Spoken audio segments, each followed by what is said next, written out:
Hello and welcome. I am Captain Tom, and I am joined by our co-host and intergalactic robot Wilson. You'll not be able to see or hear him, and I envy you for that. So, with that, today we are going to be talking about Genesis chapter 20 after having about 2 weeks off. So, pretty exciting stuff, and we're going to be getting into that story in just a moment. We're also going to go to Europa. So that is one of the moons around Jupiter, and it's one of the moons that a lot of modern day scientists speculate could have life on it. So we'll talk a little bit more about that when we get there.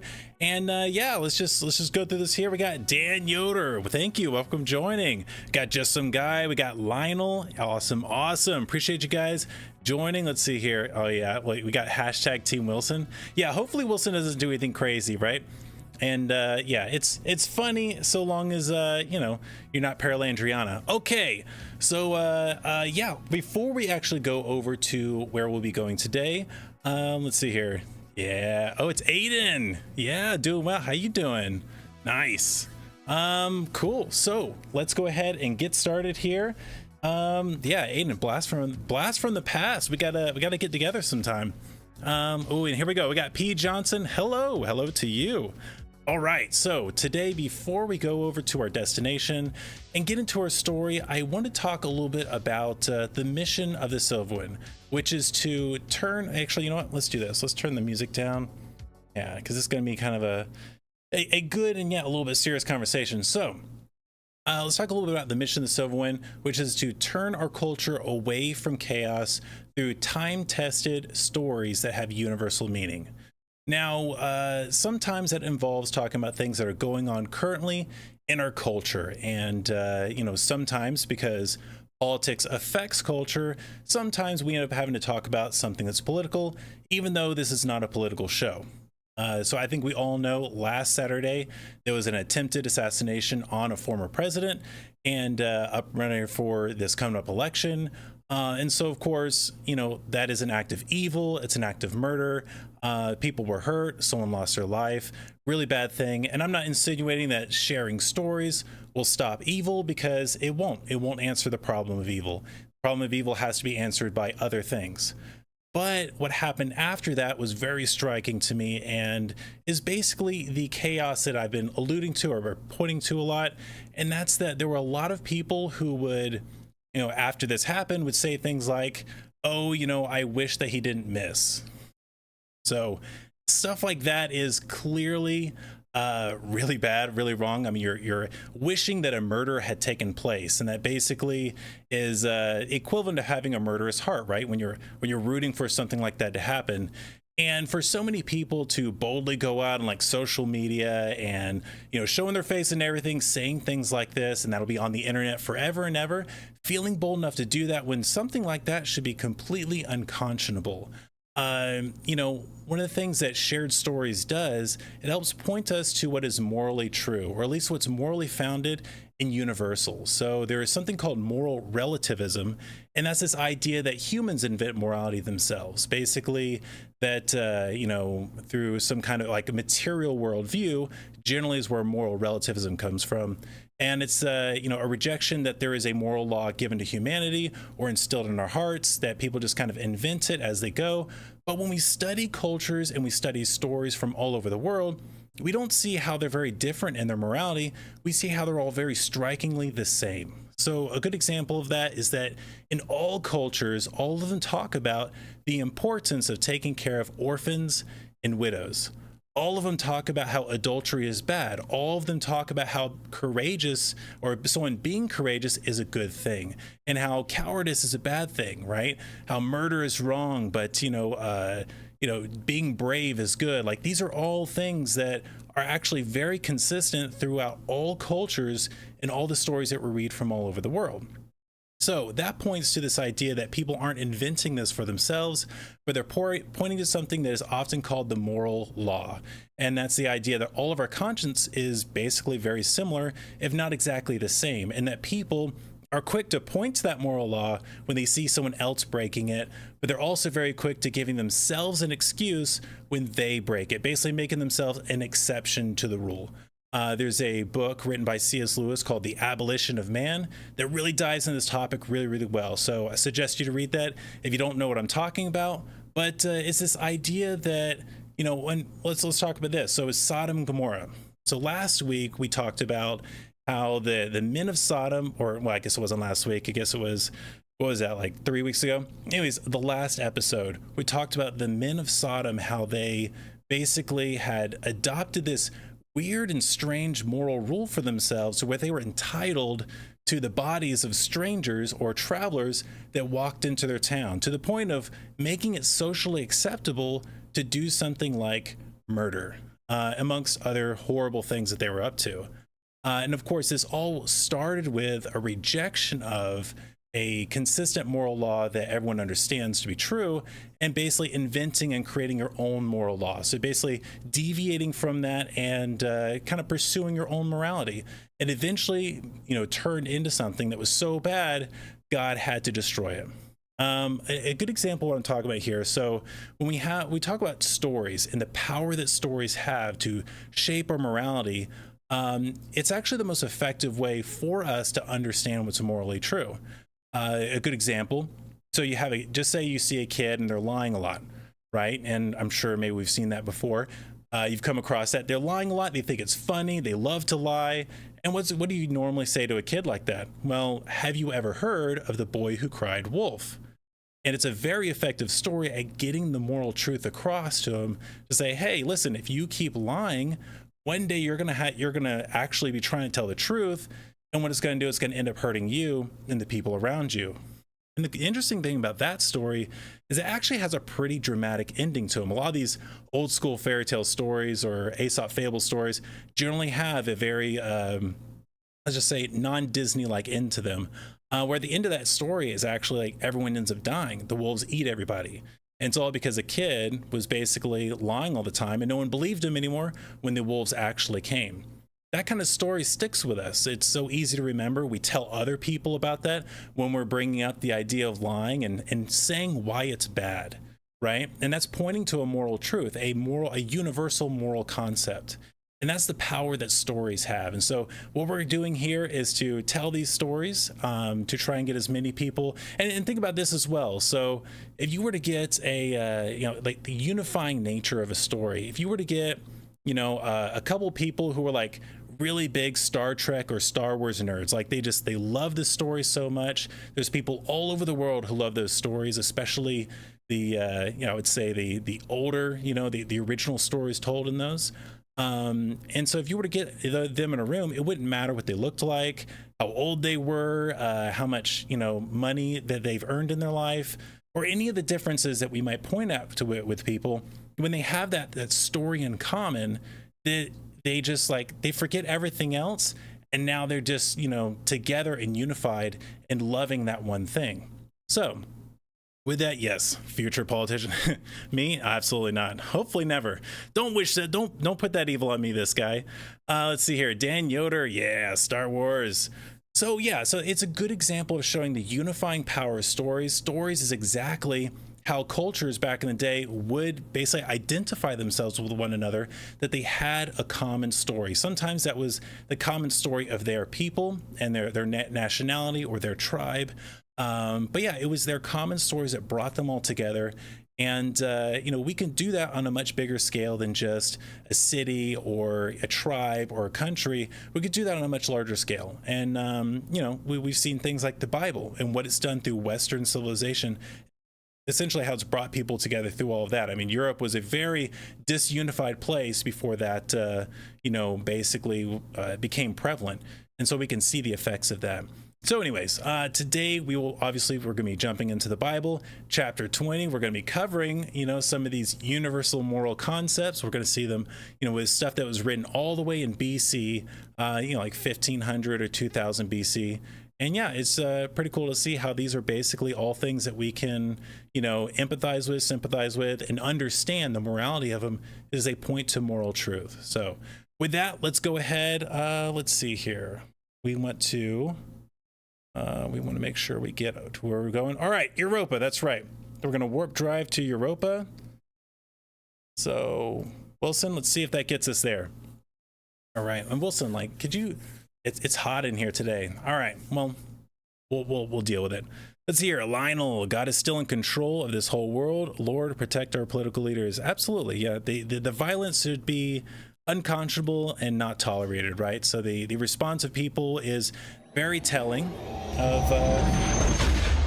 how a potential murderous culture can even be rise up in the chaos that's happening around us right now. So yeah, we want to stop that. Not good stuff. Let's see here.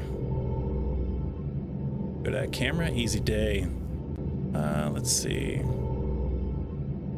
All right, I love this tunnel. It's absolutely amazing. It does take a second. We're going all the way to Jupiter, and yeah, let me go ahead and get my Europa facts ready for you guys. We're flying here. I also want to make sure we don't run into it. Wilson, please don't run into the moon. That would really be not a good day. All right, let's see here. Let's go ahead and lock us in place there. That should work. All right, we're good to go. Perfect. So let's talk about this guy right here, or girl, however you want to say it. But Europa. So this is a very interesting looking moon. So as you can see right here, it's actually, well, the first thing you can notice are these canyons, these lines that crisscross all around it. So this is an ice world. It is not all the way ice though, so it's basically a water world that is only about 10 to 15 miles of ice on top. And so the reason they understand that is because the way that it's cracking on the surface is as though the ice is basically over a liquid surface. And so because of that, there are cracks that form here and there like fissures. It's very similar to one of the moons at Saturn, Enceladus. So if you guys remember Enceladus, that's the one that had the geysers of water shooting out of canyons. They called them tiger stripes, basically very similar canyons going across the moon's surface. And obviously if it's shooting geysers of water into space out of it, there's clearly liquid water underneath it, which means it has an active core. Now they haven't actually seen any liquid geysers coming out of Europa here, but potentially they might NASA might get some better pictures and actually catch that eventually. But it's kind of hard to get all the way out here to Jupiter for NASA, so hopefully they'll get on our level one day. But yeah, so another interesting thing about Europa is it really doesn't have a lot of impact or craters. And so I guess the best explanation for that should be that it's being resurfaced, right? So there must be some liquid underneath the crust of this ice in order to come out and resurface it and fill in all of those potential impact craters and that sort of thing. Otherwise there'd be no way that it could be billions of years old. But the idea is that for the materialist, this has been here for about 4 billion years, and its resurfacing is the reason why it's so smooth.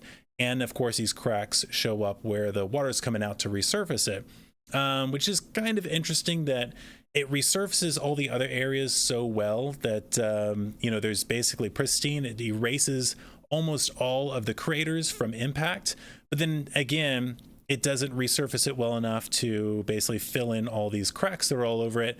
So however you want to kind of wrestle with that idea. But yeah, so interesting stuff. A lot of modern scientists believe, because there's liquid underneath here, that maybe perhaps there's life on this. They say the same thing about Enceladus. These are basically the two moons, one at Saturn, one at Jupiter, that a lot of modern scientists are very eager to study more closely, because they believe that maybe there's life in there. And who knows, maybe there is life in there. Maybe there's like algae or something. Like I don't really know. But yeah, so interesting stuff. That will definitely be the background for our story today. Let's see here. Best quote of the day, maybe NASA will get on our level someday. Yeah, absolutely. Both in capabilities and understanding. Well, there we go. Yeah. Instead of just taking the materialist approach, right? Because as we can see, there are definitely a lot of challenges to a strictly materialist worldview. Now, of course, the theistic worldview, once again, always has the easier and I just say, more reasonable argument here. And that's to say that, well, it looks this way because God put it there that way, and he wanted it to look like that. Now, one of the interesting things about that argument, and what gives, I guess, credence to that argument, is that there are this and Enceladus are not the only ice worlds or water worlds that revolve around some of these planets. There's a ton of them, and yet they all react differently. Like the canyons on Europa are different than the canyons on Enceladus, and then you have Mimas, which is closer to Saturn than Enceladus is, yet Mimas doesn't have any activity in its core, where they try to say, well, because they're revolving around these planets, that's heating up their core because of expansion and contraction from their orbit, and that's why they still have an active core after 4 billion years. Otherwise, you have to have some kind of explanation for why it's still active, because all the predictions from materialist scientists going into space before we'd ever been there, they all said, you know what, we know what we're going to find. All of these are going to be old, cold, and dead, because there's no way their cores can still be active after 4 billion years. And yet what we keep finding is that they're all unique, different, and a lot of them are very active, and yet some, which should be active according to the logic of a materialist worldview like Mimas, are not active whatsoever. They're solid ice. So that would be Lake over there. So yeah, hello Lake. All right. So yes, if you didn't know, and it's why at the credits, Wilson bought some animals. So I don't know, he doesn't know how to take care of them, of course. So now it's my burden. But yeah, he decided to just get animals because I was buying toasters and whatever, and he says it's the same thing. So we're still arguing about that. But regardless, didn't mean to hit the mic. Regardless of that, we're going to use this as our background. Let's see. I think as far as Europa goes, I don't know if there's anything else interesting to say about it. Yeah, and it's a gorgeous moon, unique, and pretty cool. So with that, let's go ahead and go back aft to the reading room. Let's see, make sure we get that. Perfect. All right. I'll see you guys back there.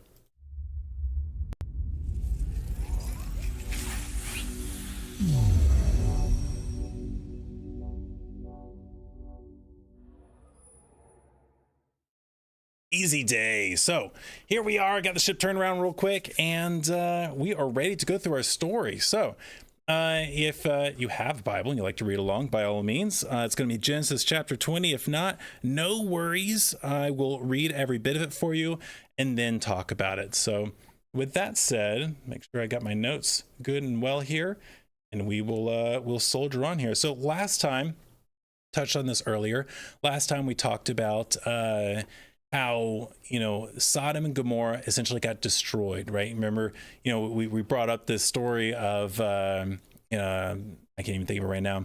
A story where the kid's lying. Yeah, I'm totally blank on it right now. The Boy Who Cried Wolf. There we go. And how it had a dramatic ending because it shows a very good point of like, hey, these are the consequences of this immoral behavior. Well, the previous chapter in the Bible has a very similar sentiment, and that is God destroyed the place because it had completely and totally turned away from that moral truth. And the Bible, from the biblical point of view, that moral truth comes from God and God alone, that God is the full source of truth and what is good. He invented the entire thing, and he is the entire source of it. So there's basically a full and complete rejection of God. And before it would pollute and essentially bring destruction to everyone that's around them, as it was already starting to do, God put an end to the evil, right? So we talked about, a solution to the problem of evil would have to come from the hand of God itself. And in this situation, he wipes out Sodom and Gomorrah and some of the surrounding towns.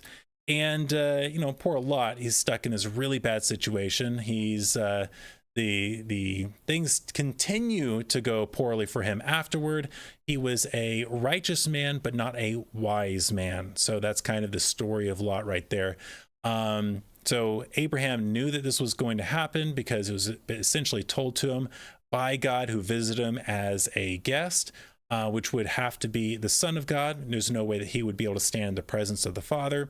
And so with that said, we'll go ahead and jump to this next part here. So far, Abraham has been doing pretty well, but throughout the story, Abraham has kind of flip-flopped here and there. So there was a time earlier in Egypt when he didn't trust in God, and it created some problems. And then there was a time in, with Hagar. So it wasn't in a specific place, but was, with a specific person, and them trying to essentially bring about God, what God had promised, themselves instead of trusting God to make it happen, and that was for them to have a kid. And so the whole situation with Hagar went really south, showed a lot of the humanity of Abram and Sarai, or Abraham and Sarah, and how they make mistakes, and sometimes they're pretty big mistakes to where God has to literally intervene and fix the problem himself because they've messed it up that badly. And yet God still chose people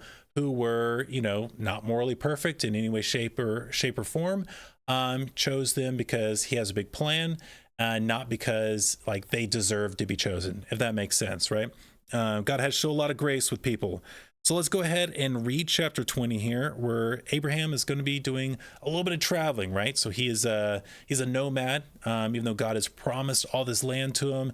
It's not really his to, make a brick and mortar home in. He's essentially just kind of roaming around it and staying in places from time to time. And that's basically where we're at. So let's go ahead, change this view here and get into the story. All right. Abraham moved south to the Negev and lived for a while between Kadesh and Shur, and then he moved on to Gerar. While living there as a foreigner, Abraham introduced his wife Sarah by saying, "She is my sister." So King Abimelech of Gerar sent for Sarah and had her brought to him at his palace. Okay, a little bit of breakdown there. So first off, the locations of which he's traveling around is just kind of the southern part of what would be Israel, in that kind of area in the land. So it's that's not as significant. What is significant is we see Abraham falling back into his old way of doing things. So he's in a new place right now. He's moving around, and in a way to protect himself, he's deciding to basically say, hey, she's just my sister. Maybe he's just doing this out of habit. But he seems to do this when he's really kind of trusting in his own cunning and less in trusting God with his circumstances. And we find out later that he believed it was an evil place and they might kill him and take his life. And so part of that is, well, why would he think that when Sarah, she's advanced in age, she's in her 90s. And clearly she wasn't like, what you would imagine a modern woman in her 90s might look like, where she was still able to essentially have a child. She's promised to have a kid. She's still able to have a child and nurse that child and those types of things. So she still has some youth to her. But there's a few other reasons why the king here might be interested in marrying her or taking her to his palace. And, one of those reasons that, if you remember, Abraham is a war hero. And this is someone who's extremely famous when the world-ending army kind of swept through the land and destroyed so many peoples and attacked in, so many cities. It was Abraham and his small band of soldiers that actually stopped them and enacted revenge for everybody and defeated this major army who was doing it to save Lot. So he's very famous for that. And so one thing that Abimelech could be thinking here is that, hey, look, we have Abraham, and that if that is just his sister and his sister is advanced in age and unmarried, well, then I'm going to do an honorable thing to him and actually maybe get some kudos and points with him because he's a famous person by, marrying his sister. I'm doing him a favor, right? So that could have been one reason for it. The other could have been seeing him as a man of God, someone who had God's favor to be able to do something like that, what he's done before, and that he is clearly blessed. All these would be indications that he had God's favor. And if he has God's favor, then getting close to him in some way, like marrying someone close to him, might be a way of saying, hey, maybe God will also give me some favor in relation to you, right? So there's a bunch of different reasons why Abimelech may have been interested in taking Sarah. And of course, at this time, Abimelech has no idea that Sarah is Abraham's wife because he's told everyone she's just his sister. So that couldn't possibly go wrong, right? So let's go ahead and let's see. All right, let's jump to different view here, and we'll continue reading 3 through 7. Let's go. All right.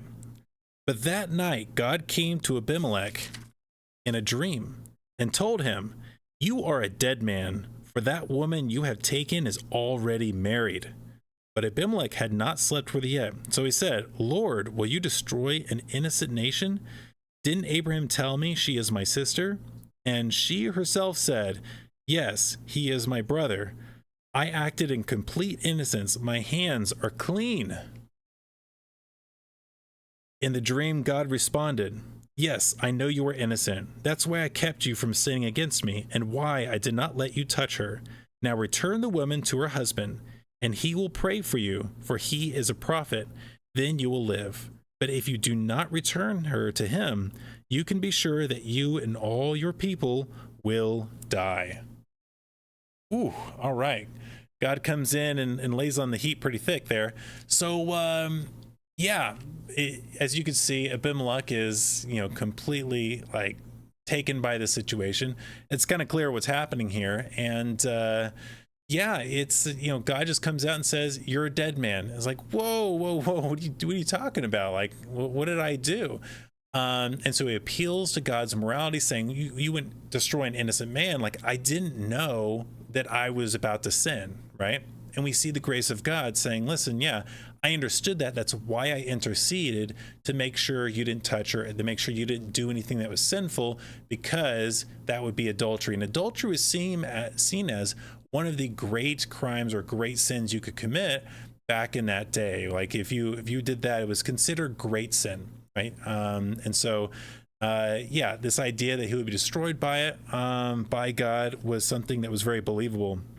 And so he basically, has this conversation with God in a dream, which is probably very similar to what happened with Pharaoh whenever we had the earlier incident where Abraham did a very similar thing. It doesn't give us a lot of details in that story.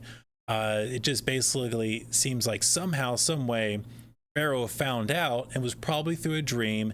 And very similarly in that situation, also God interjected or interceded into the situation before he would have touched Sarah and actually committed the crime. But yeah, we kind of see a little bit of God's heart in this situation, and a little bit of Abimelech as well, as we will see in his response to this, which is I would say pretty noble. So let's go ahead and cover that. I think we're going to be reading here. We'll go 8 through 10, and then we'll stop real quick. Abimelech got up early the next morning and quickly called all his servants together. When he told them what had happened, his men were terrified. Then Abimelech called for Abraham. What have you done to us? He demanded. What crime have I committed that deserves treatment like this, making me and my kingdom guilty of this great sin? No one should ever do what you have done. All right. So did I stop short? I did stop short. There's one more line. Whatever possessed you to do such a thing? Oh man, this is great. So that last part right there, he's not being coy. It's not just like a matter of phrase like we would say it, which would be a rhetorical question, right? It's like, what possessed you to do this? And well, what I was thinking was like, I know what you're thinking, and just it was a rhetorical question. It's not a rhetorical question here. He's literally asking him, where was your mind at? Where was your thoughts at that you would commit such a horrible act against me and my entire kingdom? The king here really felt that his entire kingdom would be essentially affected by this, which is also, you'll see this theme in the Bible too quite a lot. If you're a king, if you have an authority over something, and you commit great sin, you do something that is pretty egregious, and you get punished by God for it, there's a good chance that you and your entire kingdom that you have authority over will also feel the effects of that punishment.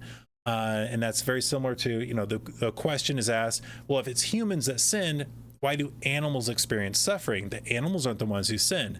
Animals and this whole world is under the authority of man. And so our sin affects everything that we have authority over, and that's part of the curse after Adam and Eve sinned, right? And so yeah, pretty interesting. Hadn't thought of all those possible reasons. Yeah, there's a few, especially like the first thing is like, wait, why would he just think that she was attractive? But yeah, I mean, there's tons of other reasons for it, right? So then driven by fear.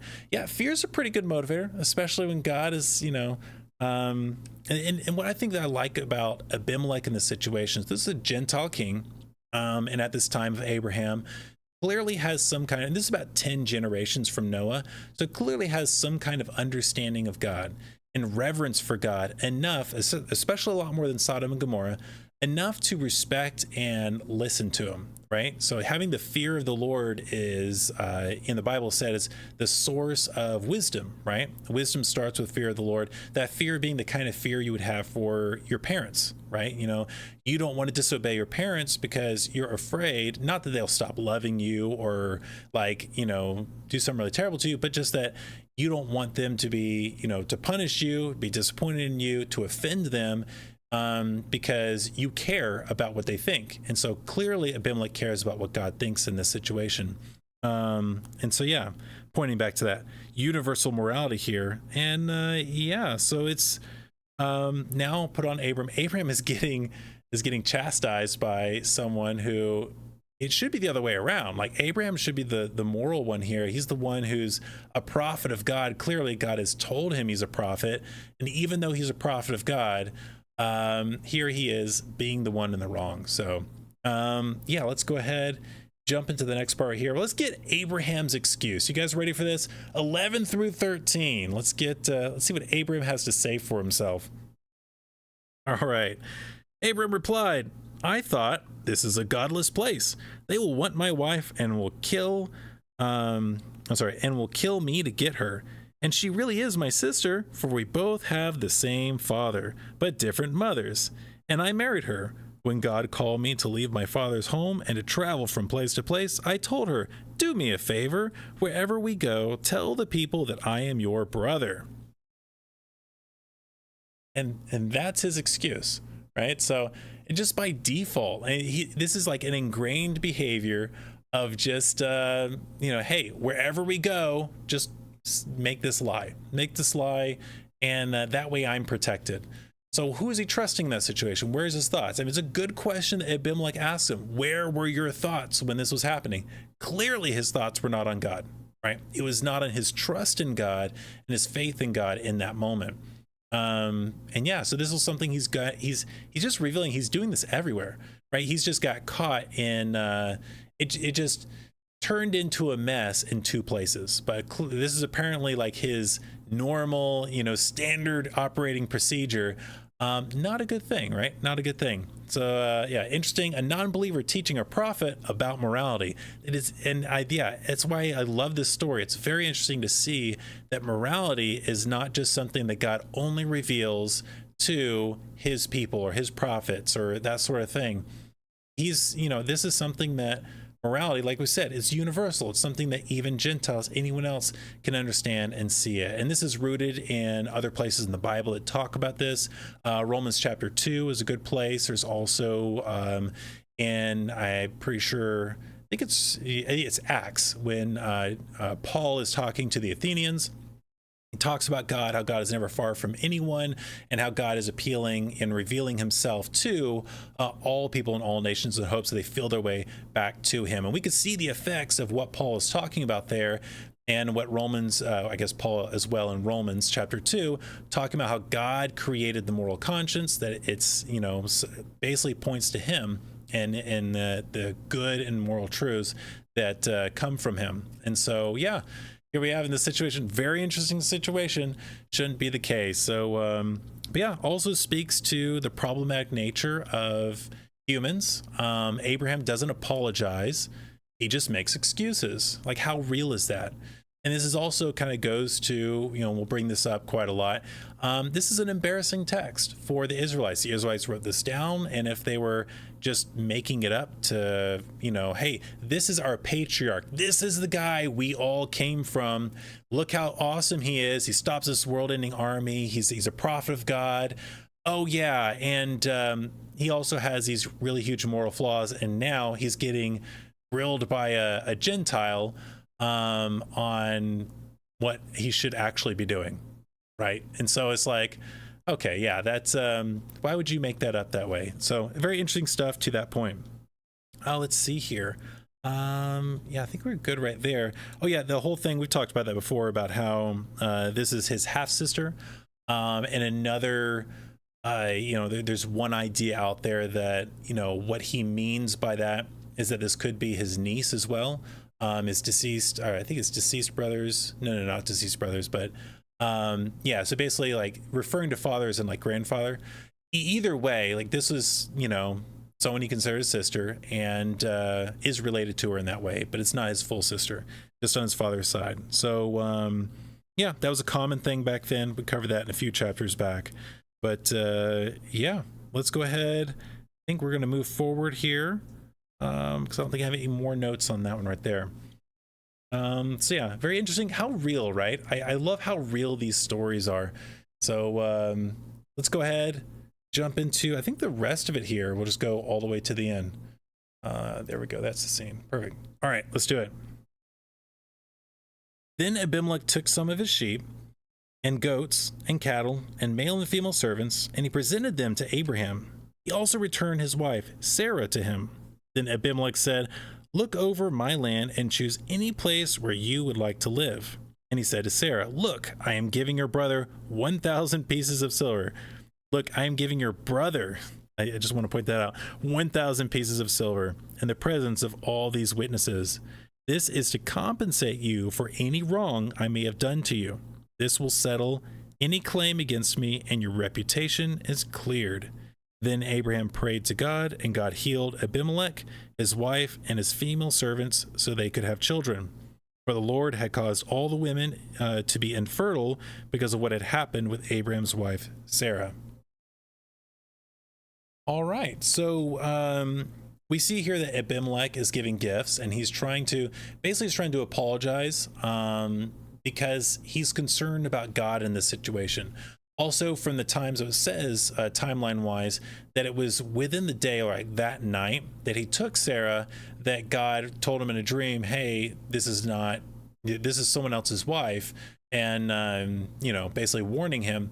And so obviously he would have returned Sarah. There may have been some time between after he returned Sarah and when he gives this gift. And in that amount of time, however much time that was, he basically, it probably took some time to get all those things together to gift it to him anyways. But while that time is going by, you notice that in his household that none of the, females are able to get pregnant anymore. So this would have shown like, hey, I need to make this right with them, even though he technically, didn't actually commit adultery or anything like that. God was still basically showing him, you need to make amends, and this needs to be clear. So he makes a big public deal about it, and you could see the malice, the seething. He's angry with Abraham, where he says, he's not even addressing Abraham, he's addressing Sarah and says, "Hey, see, I'm doing this, I'm giving all this stuff to your brother." The sarcasm there isn't lost in the text. So yeah, I think that's pretty great. But yeah, he makes everything right. And yeah, I would say good on Abimelech there. Like, that's essentially a good display of someone who has a fear of the Lord in a healthy way. And because of that, they want to do what is right. And make things right in that way. So he could have made excuses. He could have made an argument. Hey, just get out, leave. I don't ever want to see you again. But he went above and beyond to make sure that essentially he pacified God and saying like, "Hey, look, I really am doing everything I can to make this right." So I'd say that's pretty good on him. So yeah, so we get to see that little weakness in Abraham's character. Like I said before, Abraham jumps back and forth quite a bit, but we'll see him undergo some testing here soon that really defines Abraham's character. And God has been working his heart to make him truly, the father of faith that Abraham is. So yeah, with that, I think that's going to be it for the story. If you guys have any questions or anything like that, you're more welcome to put them in the chat or in the comment section. And yeah, so that is the story for today. Let's see here. Great job. Thanks for all the time and work you put into this. Yeah, absolutely. Yeah, no, I enjoy doing it. This is a lot of fun. We're up here in outer space and we have to get you guys back to Earth. So let's do that right now. We'll go ahead, go back to the pilot house, right? Is that what we're calling it? The cockpit, the pilot house, the bridge? I don't know, one of those. Anyways, I'll see you guys there in just a second.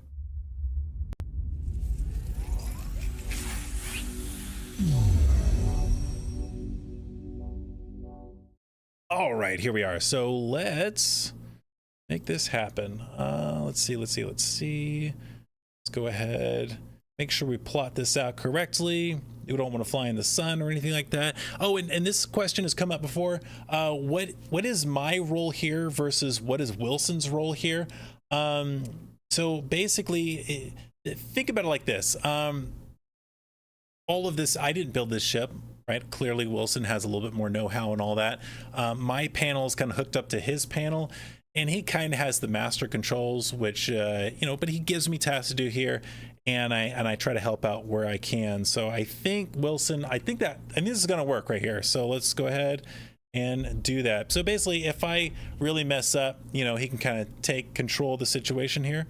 That should be it. We should be, hopefully, right, not flying into the sun. So with that, yeah, let's see here. The cup holding station. Yeah, we need a cup holder here. That's what I told Wilson when he was installing this thing for me. And yeah, still no cup holder. Like I'm forced to, have this thing. It's got a cap on it and everything. So, I now have to have Wilson approved drinking devices here at my own captain's chair. So anyways, all right, let's see. I think, yeah, that is Earth. So let's do this. Hello, Earth. Okay, we're gonna lock you into place here. And easy day. Perfect.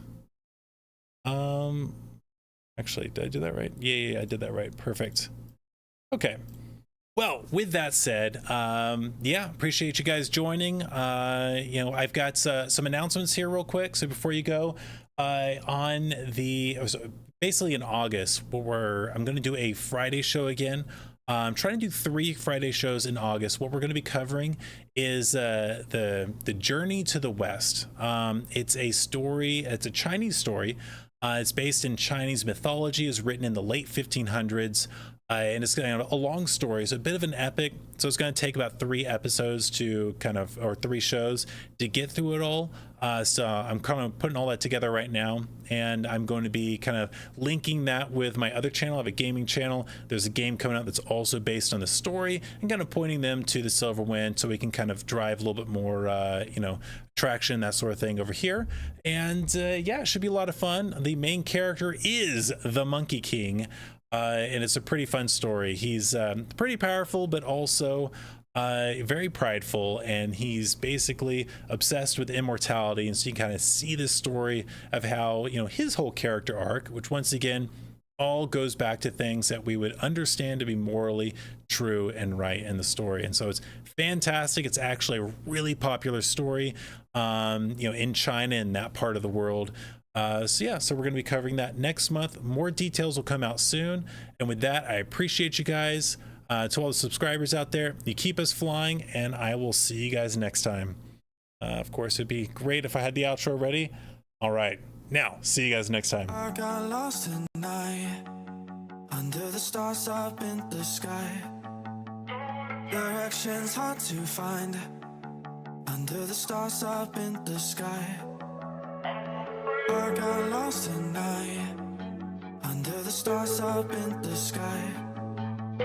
Directions hard to find under the stars up in the sky. I don't know how to take this, I don't want to break this. We're living in the moment, we're living in the moment. Your head is on my shoulder, we're never getting older. Baby, it's you and I.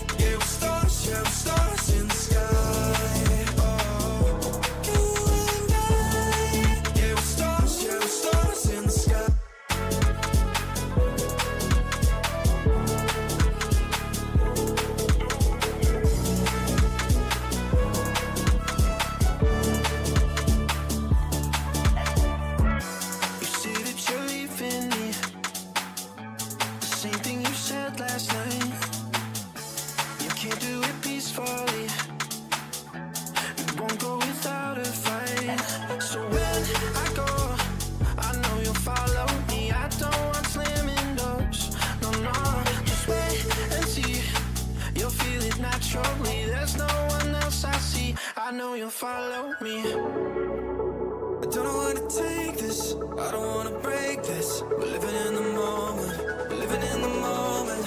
Your head is on my shoulder, we're never getting older. Baby, it's you and I.